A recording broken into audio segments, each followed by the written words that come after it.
இன்றைக்கி நம்ம பார்க்க போகிற படம் 2019 ரிலீஸ் ஆன ஐசியூ தாங்க. இந்த படத்தோட கதைக்கு போகிறதுக்கு முன்னாடி இந்த படத்தோட வசூலுக்கு வருவோம். இந்த படத்தை மொத்தம் 35 கோடி செலவு பண்ணி எடுத்திருக்காங்க. ஆனால் அந்த படத்தோட வசூலை கேட்டிங்கன்னா நீங்களே ரொம்ப ஷாக் ஆயிருவீங்க. நானும் அந்த படத்தோட கதை நல்லா இருக்கே அப்படின்னு சொல்லிட்டு வசூல் எவ்வளோடா இருக்குன்னு போய் பார்க்கணும்னு பார்த்தா மொத்தமாக 7 கோடி தான். நீங்களும் இந்த கதையை கடைசி வரையும் கேட்டுட்டு இந்த வசூல் குறைஞ்சது சரிதானா தவறா இல்லையான்னு நீங்களே சொல்லுங்கள். வாங்க இந்த படத்தோட கதைக்குள்ளே போகலாம். இந்த படத்தோட ஸ்டார்டிங்கில் அழகான சின்ன கிராமத்தை காட்டுறாங்க. அந்த கிராமத்தில் சின்ன பசங்களையுமே காட்டுறாங்க. அதுலேயும் குறிப்பாக பச்சை கலர் சட்டை போட்டவனை காட்டுறாங்க. அவனும் சைக்கிளை வச்சு நின்றுருக்கான். நின்றுட்டு கொஞ்சம் நேரம் கழிச்சு சைக்கிளில் போய்கிட்டே இருக்கான். காட்டில் போயிட்டு இருக்கும்போது திடீர்னு என்ன மாயமோ தெரில, மந்திரமோ தெரில, அவனும் காற்றுல பார்க்க ஆரம்பிச்சிட்டாங்க. படத்தோட ஸ்டார்டிங்கே தெரிக்க விட்டுருப்பாங்க. அதுலேயும் அவன் பறந்தது இல்லாமல் அந்த பேக்ரவுண்ட் மியூசிக்கே ரொம்ப பயங்கரமாக இருந்துச்சுங்க. உடனே அந்த கிராமத்தில் இருக்க ஒரு பணக்கார வீட்டையுமே காட்டுறாங்க. அந்த வீட்டோட அம்மா எதையோ வெறிச்சு பார்த்த மாதிரி நின்றுருக்காங்க. அவங்க பையன் வந்து கூப்பிட்ட உடனே திருப்பி சுயநினைவுக்கு வந்துட்டு உங்கள் பையனுக்கு ஸ்கூலுக்கு சமைக்க வேண்டிய எல்லா வேலையுமே பார்த்துக்கிட்டு இருக்காங்க. அதே சமயம் அவங்களோட கப்பை காணும் அப்படின்ற மாதிரி கேட்குறாங்க. அந்த பையன் அவங்க அம்மா சொல்ல எதையுமே மதிக்கவே மாட்டான், ரொம்பவே திமிராக பேசியிருக்காங்க. அதே நேரத்தில் அவங்க அப்பா பார்த்தா சோஃபாவில் படுத்திருக்காரு. அவங்க அம்மா ஏன்டா அப்படி பண்ணுற அப்படின்ட்டு அவங்க எதுவுமே கேட்கவே மாட்டாரு. உடனே அவங்க அப்பா பார்த்து கேட்குறான், எப்போலேருந்து இப்போ நீங்கள் சோஃபாவெல்லாம் படுக்க ஆரம்பிச்சிங்க அப்படின்ற மாதிரி கேட்குதுன்னு. சும்மா இல்லைடா மகனே, நான் படம் பார்த்துக்கிட்டு இருந்தேன், அப்படியே படுத்துட்டேன் அப்படின்ற மாதிரி சொல்கிறாங்க. இதுக்கெல்லாம் உங்களை சொல்லக்கூடாது, இப்போ என்ன இருந்தாலும் உங்கள் ஒய்ஃபை தான் சொல்லணும் அப்படின்ற மாதிரி அவனும் சொல்கிறான். உடனே அவருமே அம்மாவெல்லாம் அப்படி சொல்லக்கூடாது அப்படின்ற மாதிரி சொல்கிறாரு. ஆமாப்பா, நீங்கள் எவ்வளோ நல்ல ஒரு இருந்தாலும் அந்த லேடி அந்த பொம்பளை நான் என்ன சொல்கிறது, எனக்கே அசிங்கமாக இருக்குப்பா அப்படின்னு சொல்கிறாங்க. இருந்தாலும் உங்கள் அம்மாவை என் கண் முன்னாடி நீ அப்பெல்லாம் பேசக்கூடாதா அப்படின்னு சொல்லிட்டு அவரும் மாடிக்கு ஏறி போயிடுறாரு. அவர் தான் நம்ம படத்தோட ஹீரோவுங்க. உடனே நம்ம ஹீரோ மாடு ஏறி போயிட்டே இருக்காரு. பார்த்தா அந்த வீட்டில் ஃபோட்டோவை அடுக்கி வச்சுருக்காங்க. அதில் ஒரு ஃபோட்டோவில் ஃப்ரேம் தான் இருக்குது, ஃபோட்டோ இல்லவே இல்லைங்க. உடனே அடுத்து காட்டுறாங்க, அந்த அம்மாவுமே எதையோ வெறிச்சு பார்த்துக்கிட்டே இருக்காங்க. காரில் போயிட்டு இருக்கும்போது திடீர்னு சுயநிலைவுக்குமே திருப்பி வந்துடுறாங்க. அதே சமயம் நம்ம ஹீரோவுமே வீட்டில் இருக்காரு. அவரையுமே காட்டுறாங்க. அவர் யார்கிட்ட ஃபோன் பேசிகிட்டு இருக்காரு. பார்த்தா அது வேறு யாருமே இல்லை, அவரோட ஒய்ஃப் தாங்க. அவங்களுக்குமே அவர் சொல்கிறாங்க, இல்லைங்க நான் அடுப்பு ஆஃப் பண்ண மறந்துட்டேன், இல்லை நான் ஆஃப் பண்ணிட்டேன் அப்படின்ற மாதிரி சொல்கிறாங்க. ஓ, இதுக்கு தான் ஃபோன் பண்ணேன் அப்படின்ற மாதிரி அவருமே சொல்கிறாரு. நான் உங்கள்கிட்ட ஏதாவது பேச வரலாம்னு நினச்சாலுமே நீங்கள் முகம் கொடுத்து பேச மாட்டேங்க, எப்போ பார்த்தாலும் வெறுப்பாகவே என்கிட்ட வெறுப்பே காட்டுறீங்க அப்படின்னு மாதிரி சொல்கிறார். அவரும் அதெல்லாம் ஆல்ரெடி ஃபோனை வைடி அப்படின்னு சொல்லிட்டு அந்த ஃபோன் என்ன பாவம் பண்ணிச்சு தெரியல, அந்த ஃபோனையுமே வேகமாக தூக்கிடுறாரு. அதையுமே ஜன்னலை உடச்சிக்கிட்டு போய் வெளில விழுந்துருது. ஒரு காஃபி கப் இருக்காது நோட் பண்ணுறாரு. அப்போ தான் தெரிஞ்சுக்கிறாரு அவங்க பையன் தான் சரி அவங்க அம்மாவை டார்ச்சர் பண்ணுறதுக்காக அவங்க அம்மாவோட பொருளெல்லாம் இப்படி எடுத்துகிட்டு வந்து ஓட்டு மேலே வைக்கிறான்னு நினச்சிட்டு சரி அவரும் ஜன்னல் வழியாக வெளில போயிட்டு அந்த காஃபி கப் எடுக்கலான்னு போயிட்டுருக்காரு. உடனே அதை எடுத்தும் பார்க்குறா, அதுக்குள்ளே நிறைய சிகரெட்டெல்லாம் இருக்குது. சரின்னு அதையும் எடுத்துகிட்டு அவர் வீட்டுக்குள்ளே வந்துடுறாரு. வந்துட்டு அவர் வேலையை பார்க்குற ஹீரோ போகிறாரு. அங்கே போய் பார்த்தா ஹீரோ என்ன வேலை பார்க்குறாருன்னா அவர் ஒரு போலீஸ்காரர். உடனே அதே நேரத்தில் அந்த ஒரு போலீஸ் இன்ஸ்பெக்டர் ஒரு லேடி அவங்க சொல்கிறாங்க, நீ காலைல ஒரு 10 வயசு பையன் சைக்கிள் போயிட்டு இருந்தான், அவன் நீ காலையிலேருந்து காணணும் அப்படின்ற மாதிரி ஒரு டீமே அந்த கேஸை பற்றி எடுத்து சொல்லிக்கிட்டு இருக்காங்க. அந்த பையனை நீங்கள் தான் கண்டுபிடிச்சி கொடுக்கணும், அந்த கேஸையுமே நான் உங்கள்கிட்ட ஒப்படைக்கிறேன், உங்களுக்கு உதவியாக அங்கே குண்டா ஒரு போலீஸ் இருப்பார்ல அவரையுமே அனுப்பி வைக்கிறேன் அப்படின்ற மாதிரி அந்த அம்மா சொல்கிறாங்க. இங்கே ஒரு கூத்து என்னன்னா, அந்த போலீஸ்காரோட பையனுமே 10 வருஷத்துக்கு முன்னாடி இதே மாதிரி தான் காணாம போயிருப்பான். சரிண்ணா அப்போ வேற எவனையே பிடிச்சி உள்ளே போட்டிருக்காங்க. அது போட்ட உடனே அப்புறம் இந்த மாதிரி குழந்தைங்க காணாம போகிறத நின்று போயிருக்கு.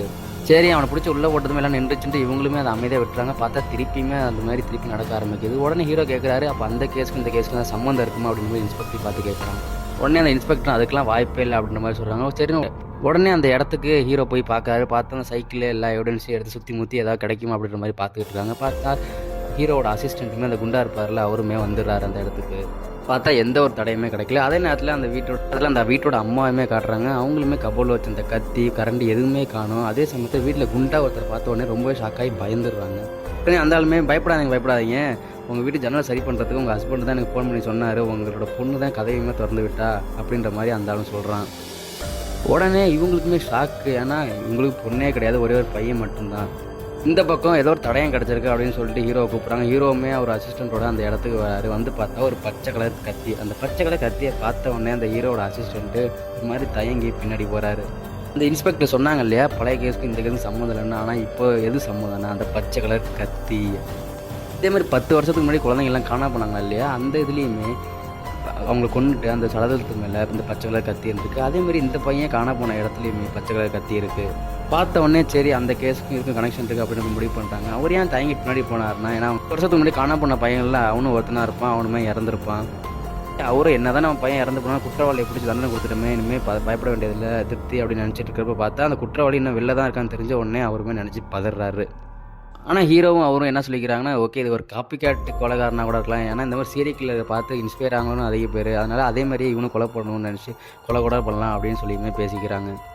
பையனும் அம்மாவும் வீட்டில் சாப்பிட்டுறதை காட்டுறாங்க. அப்போ அந்த அம்மா பையனை பார்த்து, வீட்டுக்கு ஏதாவது ஒரு பொண்ணை கூட்டிகிட்டு வந்தியா, காலைல ஜன்னலை சரி பண்ணுறதுக்கு ஒரு ஆள் வந்தார், அவரு உங்கள் பொண்ணு தான் வீட்டை திறந்து விட்டாங்க அப்படின்ற மாதிரி சொன்னார், அதுக்கு நல்ல வேலை அந்த ஆளையாவது நீங்கள் விட்டு வச்சிட்டீங்களே அப்படின்ற மாதிரி சொன்னாங்க.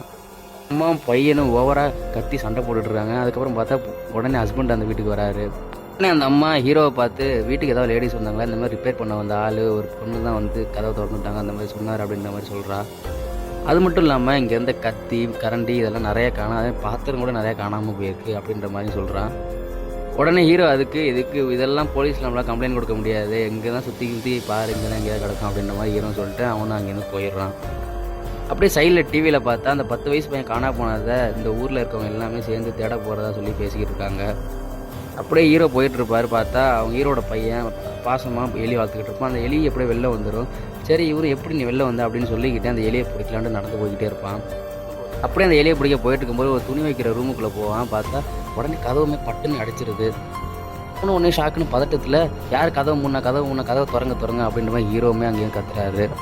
பார்த்தா கதவுக்கு அந்த பக்கத்தில் இந்த பக்கத்துலேருந்து அந்த பக்கம் ஏதோ ஒரு உருவம் போகிற மாதிரி ஹீரோவுமே பார்க்குறாரு. ஹீரோ என்ன நினைக்கிறாருன்னா, சரி நம்ம பையன் தான் நம்மள்ட்ட விளாட்றான் போல அப்படின்ற மாதிரி விளையாடாதரா அப்படின்ற மாதிரி சொல்கிறான். கதவை தொடரா அப்படின்ற மாதிரி அவர் கத்திக்கிட்டே கதவை தட்டிக்கிட்டே இருக்காரு. பார்த்தா கதவை திறக்கவே கொஞ்சம் நேரம் கழிச்சு அந்த அம்மா தான் வந்து கதவை திறக்கிறாங்க. உடனே ஹீரோவும் உடனே வேகமாக நடந்து போய் அந்த அம்மா கிட்ட பேசலான்னு போகிறாரு. அதுக்கு முன்னாடி அந்த அம்மா கேட்குறாங்க, என்னங்க நீங்கள் ரூம்குள்ளே போய் கதவை சாத்திரி விளையாடிட்டு இருக்கீங்க, உடனே ரூமை விட்டு வெளிலாங்க அப்படின்ற மாதிரி அந்த அம்மாவும் சொல்கிறாங்க. உடனே அவரும் நம்ம பையன் எங்கே அப்படின்ற மாதிரி கேட்குறாரு. கேட்டோடனே இப்போ தான் வெளில போகிறேன் அப்படின்ற மாதிரி அந்த அம்மாவும் சொல்கிறாங்க. சரின்னு அந்த எலியோட திரும்பியுமே கூண்டுக்குள்ளேயே விட்டுடுறாங்க. அப்படியே அந்த அம்மா ஒரு நாள் பையனோட ரூமில் ஏதோ சத்தம் வருது அப்படின்னு சொல்லிட்டு போயிட்டுறாங்க. போய் பார்த்தா பையனோட ரூம் ரொம்ப கன்றாவியாக இருக்கும். சரின்னு அவங்களுக்கு துணிமணி எல்லாத்தையுமே எடுத்து அடுக்கி வச்சுக்கிட்டு இருக்காங்க. அப்படியே பெட்டுக்கு கீழே பார்த்தா ஒரு சின்ன முகமுடி. உடனே பையன் வரான், எங்கே போனேன் அப்படின்னு கேட்கும்போது தண்ணி தாங்கம்மா அது தண்ணி குடிக்க போகிறேன் அப்படின்ற மாதிரி அவனும் சொல்கிறான். சரின்னு அவளும் உடனே அவர் துணிமணி எல்லாத்தையும் மடித்து வச்சுட்டு அந்த குரங்கு முகமுடியை முளைச்சி பார்த்த மாதிரி பார்த்துட்டே போகிறான். உனக்கு கீழே அப்படியே ஹீரோ தூங்குறதையும் காட்டுறாங்க. ஹீரோ தூங்குறதுல ஏதோ ஒரு நகர மாதிரி உருமுறை மாதிரி காக்குது. அது பேயா அம்மானுஷமா இல்லை என்ன இலவுன்னே தெரிலங்க. சரி இந்த மாதிரி காட்டுறாங்களே, சரி பேய் ஏதாவது காட்ட போகிறாங்களா அப்படின்னு பார்த்தா ஒன்றுமே கஷ்டம் நடக்கல. அத்தனை விடியறதையுமே காட்டுறாங்க. பார்த்தா ஹீரோவுமே காட்டுறாங்க. ஹீரோவுமே ஃபோன் வந்ததுனால ஏந்திரிக்கிறான். அதேமாதிரி அவனை பெட்டெல்லாம் ஈரமாயிருக்கு. பார்த்தா அவன் இந்த வயசுலேயுமே யூரின் போய் வச்சுருக்கான். சரி அதை எல்லா துணியும் துவைப்போம், பெட்ஷீட்லாம் துவைப்போன்ட்டு வாஷிங் மிஷினில் எடுத்து ஹீரோ அதை போடுறான். சரின்னு போலீஸ் ஸ்டேஷன்லேருந்து அவசரமாக வாங்கன்னு கூப்பிட்டதுனால அவனும் போலீஸ் ஸ்டேஷனுக்கு போயிடறான். என்னென்னு பார்த்தா இன்னொரு பையனுமே அதே மாதிரியே காணுவான். சரி இதுக்கு முன்னாடி ஒரு 7-8 பசங்க காணா போனாங்கன்னு சொன்னாங்க இல்லையா, அதில் 2-3 பசங்க மட்டும் தப்பிச்சிருப்பாங்க. அவங்கள்ட்டையுமே விசாரித்தாங்க, அவன் எப்படி இருப்பான் குற்றவாளி அந்த மாதிரியும் கேட்டுட்டு இருக்காங்க. அவங்களுமே விசாரித்ததுக்கு அவன் முகடி போட்டிருப்பான் அப்படி இருப்பான் அது இதுன்னு சொல்லியிருக்காங்க. அதையுமே ஒரு ரெக்கார்ட் பண்ணி வச்சுருக்காங்க. அந்த ரெக்கார்டருமே ப்ளே பண்ணிக்கிட்டு இருக்காங்க. அந்த 2 பேரில் ஒருத்தன் இந்த ஊரில் தான் இருக்கான். சரி அவனை போய் பார்த்து பேசலாமான்ட்டு ஹீரோவும் அவரோட அசிஸ்டண்ட்டு போகிறாங்க. போய் பார்த்தா அந்த பையன் வீட்டில் இருக்கிறதோட அந்த வீட்டோட கொல்லைப்புறத்துலேயே தான் இருப்பான். பார்த்தா முகமே ரொம்பவே கொடூரமாக இருக்குது. அவனுமே மற்ற பசங்கள்கிட்ட பேசுறது கிடையாது. எப்போ தான் ஒரு பயந்த மாதிரியே இருக்கிறான். மற்ற எந்த பசங்களோடையுமே பழக கிடையாது. பார்த்தா அந்த கடத்திட்டு போனவன் அவனை அந்த அளவுக்கு ரொம்பவே டார்ச்சர் பண்ணி வச்சுருந்துருக்கான். அவன் அந்தளவுக்கு மன வளர்ச்சி ஆளாக இருக்கிறதுனால அவன்கிட்ட பேசி எந்த உண்மையுமே வர வைக்க முடியாது அப்படின்னு சொல்லிட்டு அங்கேருந்து 2 பேரும் வந்துடுறாங்க. அதே சமயம் நம்ம ஹீரோட வீட்டில் அந்த அம்மா ஃபோனை நோண்டிக்கிட்டு வந்துடுறாங்க. டக்குன்னு வெளில பார்த்தா யாரோ ஒருத்தர் நிற்கணும் மாதிரியே தெரியும். யாரா அப்படின்னு பார்த்தா அம்மாவோட பாய் ஃப்ரெண்டு வந்து நிற்கிறான். அவங்களும் அந்த ஆள்கிட்ட சொல்லுவாங்க, நான் தான் இதெல்லாம் வேண்டாம் எல்லாம் போதும் அப்படின்ற மாதிரி சொல்கிறேன், நீ எதுக்கு தேடி வர அப்படின்னு மாதிரி சொல்லுவான். அவனுமே ஆனால் அதெல்லாம் கேட்காம அந்த அம்மாவை நெருங்கி வந்துக்கிட்டே இருப்பான். அப்படியே அந்த அம்மாவை எடுத்துகிட்டு வீட்டுக்கு போகிறான். ஆனால் அந்த அம்மாவும் நீ இங்கேருந்து போயிரு அப்படின்ற மாதிரி சொல்லிக்கிட்டே இருக்காங்க. பார்த்தா மேலேருந்து அந்த அம்மாவுக்கு ரொம்ப பிடிச்ச காஃபி கப்பு வந்து இந்த ஆள் தலை மேலேயே விழுது. உடனே இவங்க மேலேருந்து எவன்டா அதை தூக்கி போட்டு அப்படின்னு பார்க்குறாங்க. பார்த்தா யாருமே மேலேருந்து இல்லவே இல்லை. சரி உனக்கு ரத்தம் ரொம்ப வருதுன்ட்டு அந்த வீட்டுக்கு ரத்தப்பா பழஞ்ச குகன்மா இருக்கும். அங்கே அழைச்சிட்டு உனக்கு உட்கார வச்சு ரத்தப்பா கட்டுப்படுத்தலாம்னு அப்படின்னு சொல்லிட்டு ஒரு துணியை வச்சு அதையுமே சரி பண்ணலான்னு பார்க்கறதுக்கு போயிட்டு இருக்காங்க. சரிண்ணே அந்த அம்மா அப்படியே சாஞ்சாப்பிலே உட்காந்துக்கும், நான் என் பையன் போய் ஸ்கூலில் விட்டு வந்துடுறேன், அதுக்கப்புறம் அவனுக்கு ஃபஸ்ட் டைம் பண்ணி வரேன் அப்படின்னு அந்த அம்மா சொல்லுது. அதே சமயம் அந்த பையனுக்கு ஏதோ சத்தம் கேட்குது. உடனே அவனுமே கெஸ்ட் ரூமை நோக்கி போய் பார்க்குறான். போயிட்டு போயிட்டு யார் அது அப்படின்னு சொல்லிட்டு கத்திக்கிட்டே கொஞ்சம் மேலே ஏறி வரான். உடனே அவனும் மேலே வந்து பார்க்குறான், அங்கே யாருமே இல்லை. அதே சமயத்தில் அந்த அம்மாவுக்கு ஒரு ஃபோன் வருது. யார் ஃபோன்லேருந்து கால் வருதுன்னு பார்த்தா இந்த கீழே வந்து கிடப்பான் பார்த்தீங்களா, அவன் ஃபோன்லேருந்து தான் கால் வருது. அவன்கிட்டையுமே இவங்க கேட்குறாங்க எங்கேயே அவன் ஃபோன் அப்படின்னு கேட்குறது. அவனுமே அது எங்கேயா கீழே வந்து கிடக்கும் அப்படின்ற மாதிரி அவனும் சொல்கிறான். உடனே அந்த ஃபோனில் ஒரு பாட்டுமே கேட்குது. அந்த ஃபோனை இவங்க வீட்டில் தான் உடனே வீட்டுக்கு வந்து இந்த பாட்டையுமே ஆஃப் பண்ணுறான். பையன் மேலேருந்து கீழே வரான். உடனே இந்த அம்மாவும் நீ தான் பாட்டை போட்டுவிட்டே அப்படின்ற மாதிரி கேட்குறாங்க. அதுக்கு அந்த பையன் எனக்கு வேறு இல்லை வருப்போ அப்படின்ற மாதிரி சொல்லிட்டு அவனுமே வேகமாக கிளம்பி போயிடுறான். அங்கே பேர் ஆனால் நமக்கு என்னமோ சரி இந்த பையன் தான் அவங்க அப்பா மேலே கோவத்தில் கப்பை விட்டு எரிஞ்சிருப்பானோ அப்படின்ற மாதிரி டவுட்டாக இருக்குது. சரி என்ன பார்ப்பாங்க. அப்படியே அவங்க பையன்கிட்டயே பேசிக்கிட்டு வண்டி ரிவர்ஸ் எடுக்காமல் போகும்போது அவங்க ஒரு பொண்ணு குறுக்க வந்து நிற்கிறா. நல்ல வேலை அவங்க மேலே விடாமல் இந்த அம்மாவுமே எப்படியே பிரேக் போட்டுடுறா. அந்த அம்மா யாருன்னு பார்த்தா இப்போ 10 வயசு பையன் காணா போயிட்டாங்கன்னு சொல்லிட்டாங்கல்ல, அந்த பையனோட அம்மா தான் இந்த பொண்ணு. அவனும் ரொம்ப வருத்தத்தோட எப்படியாவது உங்கள் ஹஸ்பண்டை என் பையனை காப்பாற்ற சொல்லணும் அப்படின்னு ரெக்வஸ்ட் பண்ணி கேட்டு அங்கேருந்து கிளம்பி அந்த அம்மாவும் போயிடுறாங்க. அவங்களும் ரோட்டிலலாம் போயிட்டு இந்த போஸ்டர்லாம் ஒட்ட ஆரம்பிக்கிறாங்க பையனை காணுன்ட்டு. அதே சமயம் அண்டர் கிரவுண்டில் இருக்க நம்பால் சரி ஏதாவது சாப்பிட்றது கிடைக்குமா அப்படின்னு சொல்லி ஏஞ்சி தேடி தேடி போய் பார்க்குறான். கபோர்டுக்குள்ள போய் பார்ப்போம்னு சொல்லிட்டு பார்க்குறான். பார்த்தா திடீர்னு ஒருத்தன் வந்து கட்டை அடிச்சு பின்னாடி பட்டாருன்னு அடிக்கிறான். சம்பவ இடத்துல ஆள் கடவுள்கிட்ட போயிடுறான். அதே சமயத்தில் ஹீரோவும் அவரோட அசிஸ்டண்ட்டும் சரி அந்த பசங்க காணாம இடத்துல ஏதாவது கிடைக்குமான்ட்டு ரொம்ப தீவிரமாக இறங்கி தேடிட்டு பார்த்தா ஏதோ நரம்பு செய்த சின்ன கயிறு மாதிரி அங்கே இருக்குது. இப்போ நமக்கு தெரியும் ஃபஸ்ட்டு சீனில் காட்டியிருப்பாங்க பார்த்தீங்களா, கண்ணுக்கே தெரியாத அந்த பையன் காற்றுல அப்படியே பறந்து வருவான் பார்த்தீங்களா, அது எப்படின்னா இந்த மாதிரி கண்ணுக்கே தெரியாத நரம்பு மாதிரி இருக்க கயிறால தான். அந்த அம்மாவும் சரி நம்ம ஆளை போய் அண்டர்கிரவுண்டில் பார்ப்போம் போய் பார்த்தா அந்த ஆளை அங்கே செத்து கிடக்கிறத பார்த்து அந்த அம்மாவும் ஷாக்காயிறாங்க. சரி அடுத்த நாள் ஹீரோ வந்து பார்க்கும்போது ஹீரோட்டையும் சொல்கிறாங்க இது மாதிரி தப்பு நடந்து போச்சு அப்படின்ற மாதிரி எக்ஸ்பிளைன் பண்ணுறாங்க. அப்போ சொல்கிறாங்க இந்த அம்மாவோட பாயிண்ட் ஆஃப் வியூவில் நம்ம பையன் அந்த மாதிரி கப்பை மேலே கீழே போட்டான், அது இவன் தலையில் வந்துருச்சு, அதனால் ரத்தமாக கொட்டிகிட்டு இருந்துச்சு. சரி இங்கே வந்து ஃபஸ்ட் எய்ட் பண்ணலான்ட்டு இந்த ஆளை உட்கார வச்சிருந்தேன். அந்த பையன் இது சரி இந்த பையன் தான் கொண்டிருப்பானா இல்லை தற்செயலாக செத்துருப்பானா, இப்போ என்ன பண்ணுறது எனக்கு தெரியல அப்படின்னு இந்த அம்மாவும் சொல்லிக்கிட்டு இருக்கு. என்னதான் நம்ம பையன் தப்பே பண்ணியிருந்தாலும் நம்ம பையனுக்கு எந்த ஒரு பிரச்சனையும் வரக்கூடாது அப்படின்ற மாதிரி சொல்லிட்டு இந்த அம்மா அழுதுகிட்டே இருக்கு. ஆனால் இவங்களுக்கு தெரியாதில்ல எவனோ ஒரு ஆள் பின்னல் இருந்தால் கட்டையாலே அடித்தான்ட்டு. நம்ம பையனுக்கு எதுவுமே நடக்காது, நீ பயப்படாத, எதாவது தான் நான் பார்த்துக்கிறேன், நீ கத்தாத முதல்ல அமைதியார் அப்படின்னு சொல்லிட்டு அந்த பாடியை அப்ரூவ் பண்ணுறதுக்கான வேலையை பார்த்துக்கிட்டு இருக்கான். அந்த ஊருக்காரங்கள்லாம் அந்த காணாம போன பையன் எங்கேயா கிடப்பான்னு சொல்லிட்டு எல்லாருமே டார்ச் லைட் எடுத்துட்டு தேடி போயிருக்காங்க. அதே நேரத்தில் பையனை வீட்டுக்கு வந்து பார்த்தா அப்பா அம்மாவுமே இல்லை, ஏன்னா அவங்க தான் அந்த பாடி அப்ரூவ் பண்ணுறதுக்காக அவங்க வெளில போயிட்டாங்கல்ல. வீட்டில் சும்மா இருக்க போய் லேப்டாப்பில் யாரையும் சேட் பண்ணிக்கிட்டு இருக்கான். பார்த்தா அவன் சேட் பண்ணிட்டு ஆள் பின்னாடி ஏதோ பயன்படுத்துற மாதிரியே பேசிக்கிட்டு இருக்கான்.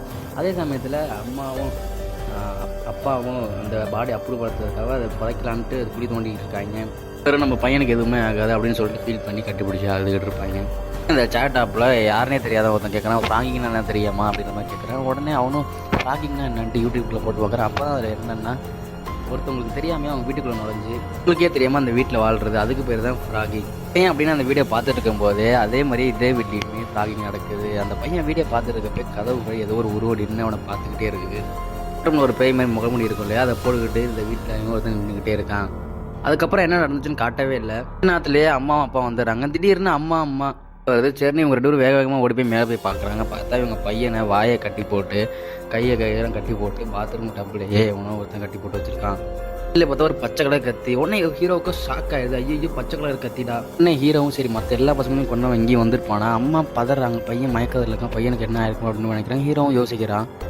அம்மாவையும் பையனை ஹாஸ்பிட்டல் சேர்க்கறதுக்காக ஒரு காரில் ஏற்றி அனுப்பிச்சி வைக்கிறேன். அவங்க அம்மாவுமே சரி நான் வண்டி ஓட்டு முன்னாடி போயிட்டுருக்கேன், நீங்கள் பின்னாடி வாங்க அப்படின்ற மாதிரி அந்த அம்மாவை சொல்லிட்டு பையன் அழைச்சிட்டு ஹாஸ்பிட்டல் போயிடுறாங்க. சமயம் போலீஸ்க்கு ஒரு கால் வந்திருக்கு. யாரோ ஒருத்தர் 911 கால் பண்ணி அந்த பையனை எல்லாத்தையும் கிட்னாப் பண்ணேன், அவன் எங்கே இருக்கான் அப்படின்னு எனக்கு தெரியும் அப்படின்ற மாதிரி கால் வந்துருக்கு. அவன்கிட்ட தான் மாட்டிக்கிட்டு இருக்கான், சீக்கிரம் வந்து என்னை காப்பாற்றுங்க அப்படின்னு மாதிரி சொன்னேன். அந்த பொண்ணு எங்கே இருக்கான்னு சொல்லிட்டு ஜிபிஎஸ் வச்சு ட்ராக் பண்ணி பார்க்குறாங்க. அப்படியே அந்த இன்ஸ்பெக்டர் அம்மா சரி உங்கள் அசிஸ்டன்ட் எங்கே, இன்ஸ்பெக்டர் அம்மா அவங்க பார்ட்னர் எங்கே அப்படின்ற மாதிரி அந்த அசிஸ்டன்ட் கேட்குறாங்க. சரி அவர் எங்கேன்னு தெரியல, நான் போய் அவர் வீட்டில் பார்த்துட்டு அவரே அழைச்சிக்கிட்டு அங்கேருந்து போகிறேன் அப்படின்னு சொன்னேன். இன்ஸ்பெக்டர் சொல்லுவாங்க சரி சீக்கிரம் அந்த இடத்துக்கு போங்க. அசிஸ்டன்ட்டு எப்படியும் நம்ம ஹீரோ பார்க்க வர போகிறாரு. அதே சமயம் ஹீரோ நம்ம பையனை கட்டி போட்டோம் இங்கே தான் இருப்பான் என்னன்ட்டு துப்பாக்கி எடுத்துக்கிட்டு பொறுமையாக நடந்து போய் தேடி பார்க்குறான். உடனே இவரை வீட்டை சுற்றியும் முற்றியும் தேடிக்கிட்டு இருக்காரு. அப்போ தான் ஒரு ரூமில் அவங்க வீட்டில் காணாமல் போன எல்லா ஃபோட்டோவுமே இருக்கிறத நோட் பண்ணுறாரு. ஃபோட்டோவை பார்த்தா அதில் கண்ணை நோண்டி வாயெல்லாம் கிழிச்சு பார்த்தா கொடூரமாக பண்ணி வச்சுருப்பாங்க. உடனே ஹீரோமே யாரா அது இவ்வளோ வக்கரமாக நடந்துக்கிறா அப்படின்னு சொல்லிட்டு வீட்டை தேடி பார்க்குறான். அப்படியே வீடும் மேலேருந்து கீழே வந்திருப்பான். பார்த்தா ஹீரோவுக்கே தெரியாமல் ஒருத்தன் பின்னாலேருந்து கோடாலியை எடுத்துக்கிட்டு நடந்து வந்துக்கிட்டே இருப்பான். பக்கத்தில் வந்து கோடாலியை ஓங்குவான் பாருங்க. அப்படியே அந்த இடத்துல சீன் கட்டு. அப்படியே திருப்பி நம்ம ஹீரோட வீட்டை காட்டுறாங்க. பார்த்தா ஹீரோட வீட்டிலேருந்து ஒரு கார் வெளில வந்தோடனே கார் ஷெட்டு மூடிடுது. அதுக்குள்ளே ஒரு பொண்ணு வேகமாக ஓடிப்போய் அந்த கார் ஷெட்டு போய் நுழைஞ்சு கேமரா எடுத்து பார்த்து எவ்வளோ வசதியாக இருக்காங்க அப்படின்னு சொல்லிட்டு வீடியோவுமே எடுக்க ஆரம்பிக்கிறார். சரி இவங்களும் வீடியோ எடுத்து நம்ம யூடியூப்பில் போடுவாங்களா அப்படின்னு சொல்லிட்டு பார்க்கும்போது அவங்களும் அந்த வீட்டை சுற்றி வசதி எல்லாத்தையுமே பார்க்குறாங்க. ஃபோட்டோ எல்லாத்தையுமே படம் எடுத்துக்கிட்டு இருக்காங்க. இந்த வீட்டில் கொஞ்சம் நாளைக்கு வாழ்ந்து பார்த்தா இப்போ இருக்கா அப்படின்னு சொல்லிட்டு இதை எடுக்கிறாங்க. சரி யாரா அந்த ரெடின்னு பார்த்தா அந்த ஃப்ராகிங் பண்ணுவாங்க பார்த்தீங்களா, ஒருத்தர் வீட்டில் அவங்க தெரியாமல் இப்போ வாழ்றது. இந்த மாதிரி வீடியோ எடுத்து யூடியூப் சோஷியல் மீடியாலையும் போடலாம், இல்லாட்டி அவங்க திருப்திக்காக எடுத்துமே வச்சுக்கலாம். யாருன்னு பார்த்தீங்கன்னா அனாதை பசங்க தான். என்ன தான் ரோட்டில் பார்த்துருக்கிறத விட ஒருத்தர் வீட்டுக்குள்ளே அவங்க தெரியாமல் புகுந்து அங்கேயே வாழ்றது, இல்லாட்டினா அவங்க இருக்கிறப்பயுமே அந்த கெஸ்ட் ரூமில் தங்கி இருக்கிறது, இல்லை அவங்க இல்லாதப்பயுமே ஜாலியாக வாழ்றதுன்ற மாதிரி இருக்கிறவங்க. அவருமே பெட்டில் படுத்துட்டு நல்லா விளாண்டுக்கிட்டு இருக்கு. அதே மாதிரி சரிவா உனக்கு இன்னொரு ரூமாக கட்டலாம் அப்படின்னு சொல்லிட்டு அந்த கேமராமேன் அழைச்சிட்டு போயிட்டு பார்த்தியா இந்த ரூம் இப்படி சூப்பராக இருக்குது, இந்த பெட்டில் தான் நான் 4 நாள் தங்கியிருந்தேன் அப்படின்ற மாதிரி எக்ஸ்பிளைன் பண்ணியிருக்கேன். சரி நீயும் வரும்னு ஆசைப்பட்டேன், அதனால தான் உன்னை கூப்பிட்டு வந்திருக்கேன். சரி ஒரு 4-5 நாளே நான் முன்னாடி இருந்த மாதிரி நம்ம இப்போ 2 பேரும் சேர்ந்துருக்கலாம் அப்படின்ற மாதிரி அவன்கிட்டையும் சொல்லிட்டுருக்கா. இவருன்னு சொல்லிட்டு அப்படியே இப்போ சாப்பிட்டுக்கிட்டே இருக்கா. பார்த்தா பின்னாடி ஒருத்தன் முகமுடி போட்டுக்கிட்டே வந்து இவளை கத்தி பயன்படுத்துகிறான். பார்த்தா அது வேற யாரும் இல்லை, இதுதான் கேமராமேன். உடனே இவனும் சொல்கிறா இவன் தான் நம்ம கேமராமேன் அப்படின்ற மாதிரி சொல்லிட்டுருக்கா. இந்த வீட்டில் எப்படி போர் வைக்காமல் வாழ்றதுன்னு கற்றுக்கோ அப்படின்ற மாதிரி அவன்கிட்டையும் சொல்லிட்டுருப்பா. நைட்டு வீடியோ எடுக்கலாமே அப்படின்னு சொல்லிட்டு கேமராமேனை தேடி பார்த்தா கேமராமேன் எங்கே தான் பார்த்தா ஃபோனுமே மொட்டை மாடல ஹாயாக சிகரெட் உட்காந்து குடிச்சிட்டு இருக்கேன். இவளும் சொல்கிறா சரி வா யாராவது பார்த்துட்டு போகிறாங்க உள்ளவா அப்படின்னு மாதிரி சொல்கிறா. பார்த்தா அவன் தான் சிகரெட்டை குடிச்சு வந்து காஃபி கப்புக்குள்ளேயும் ஓட்டுவான். இப்போ தெரியுதா அந்த ஸ்டார்டிங் சீனில் எப்படி அந்த கப்புக்குள்ளே சிகரெட் வந்துச்சுன்னு. அப்படியே நம்ம ஹீரோயின் கம்ப்ளைண்ட் பண்ணியிருப்பாங்க இல்லையா, அந்த வீட்டில் இருக்க கத்தி கரண்டி எல்லாம் காணாம போயிருக்குன்ட்டு. அப்பயுமே இவங்களுக்கு தெரியாமல் அதை எல்லாமே எடுத்து வச்சுட்டு ஒளிஞ்சிருந்தது இந்த பொண்ணு தான். அப்படியே போக போக இன்னும் ஒரு சில விஷயங்களுமே ரிவீல் ஆகும். இந்த படத்தோட முழு கதையை அடுத்து என்ன தெரிஞ்சுக்கணும்னா பார்ட் 2க்காக நம்ம சேனலை மறக்காமல் சப்ஸ்கிரைப் பண்ணிக்கோங்க. அந்த பெல் ஐக்கனை கிளிக் பண்ணிக்கோங்க. அதே மாதிரி மறக்காமல் உங்கள் ஃப்ரெண்ட்ஸுக்கு ஷேர் பண்ணிட்டு இந்த வீடியோவுமே லைக் பண்ணிக்கோங்க. கண்டிப்பாக பார்ட் 2வில் மீட் பண்ணுவோம்.